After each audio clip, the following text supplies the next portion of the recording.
On this short tutorial, I'm gonna help you to fix any problem you have with any effect or filter on TikTok app.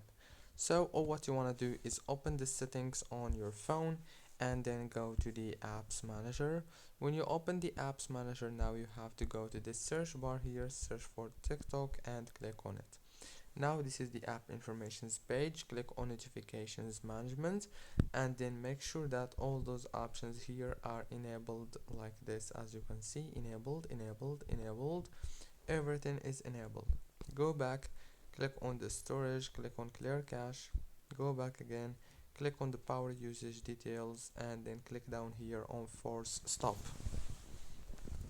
And then you have to go back into the settings of your phone, go to the wireless and networks and then enable the airplane mode for 6 seconds and disable it again.